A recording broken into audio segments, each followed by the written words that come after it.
tonight, the chairman of a troubled mental health trust admits his authority hasn't got enough money and hasn't got enough staff, but he insists it is offering a safe service to patients. Well, yesterday, the chief executive of the Norfolk and Suffolk Foundation Trust announced he was stepping down. Michael Scott says he was always planning to retire, but critics say that with a crucial inspection report pending, the timing is unexpected. We'll hear from the chairman of the trust in a moment. After this, from Mike Liggins.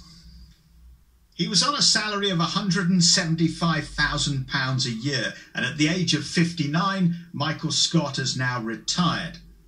Mr. Scott's future was discussed at yesterday's meeting of trust directors in Ipswich. Interestingly, in his report, he talked, among other things, about fundraising and said, "I look forward to future fundraising events." So why has Michael Scott gone now? Emma Corlett is a mental health campaigner. Really surprised by the timing of his sudden retirement. And yesterday, we know that the care quality are due to report imminently. So I thought that he would have stayed and showed some leadership and accountability with whatever that report might bring. Why does the leadership of the trust matter? Well, taxpayers' money for starters. With bed places under pressure, the trust has to send patients to private hospitals or send them to other areas.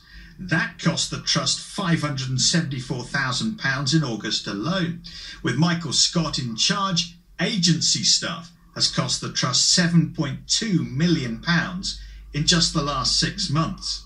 He took over a completely dysfunctional organisation that had lost its way. We should remember, incidentally, really good members of staff in very many areas doing heroic work. And I think it has made significant progress under Michael Scott's leadership, and I think he should be acknowledged for that.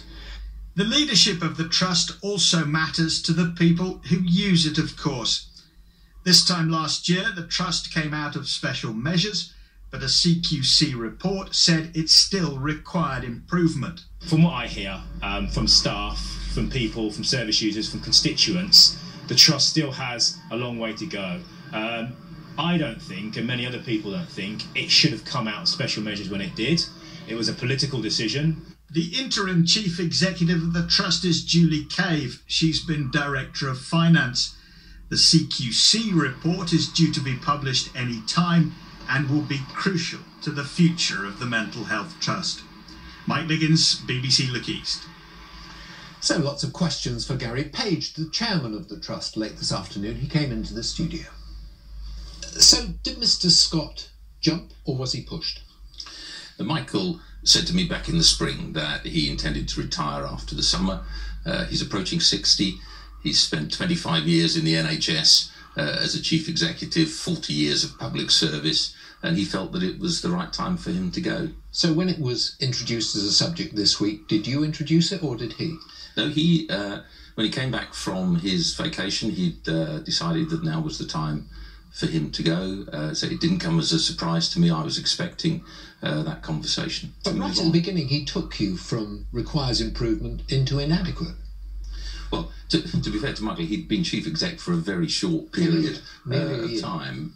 He inherited a trust that was in a difficult place. And since then, our staff are telling us that morale has improved. Our service users and carers are telling us that the care that they're getting is better. I think Michael has done a great job, as I say, in some very, very difficult circumstances. You have had an inspection. You have had an interim report. Yes. You haven't published yet. Was his resignation or desire to retire linked to what that report says? No, as I say, Michael had the conversation in the spring. So whatever that report had said, Michael was going to retire after the summer. If I was somebody living in Norfolk and Suffolk who had a family member with mental health problems, the history of this combined trust would make me very nervous. Well, what every CQC report has said is that our staff deliver good care, that they're caring, and whoever comes into our services will get caring staff looking after them. But it also says that safety is inadequate. The CQC headline does not make good reading. What I would say to people is you have to look behind the headline, and there are thousands of people that come into our services every day who get good quality care. I'm not saying it's perfect, no. Stewart. I have areas of the trust where we have very high demand, increasing complexity of the service users that we're dealing with, and we have some real challenges around staffing. So I'm not going to sit here and say everything in the trust is perfect. We know it's not. Some yes/no answers. Do you have enough money? No, I would always say that, I would say at this point in time, mental health is under-resourced. I think there's a growing acknowledgement within the system that that's the case. More than half of the trusts in this country get good or outstanding, and yet you are in requires improvement, inadequate, that kind of place. Why is that? I think that the recruitment challenge in this part of the country has always been more difficult. We don't have as big a pool of staff that we can recruit from. If you're a trust in London, it's easier to access staff. So that staffing issue is particularly difficult for us here. As chairman, you appointed Mr. Scott. You've overseen a period when things have, at best, requires improvement.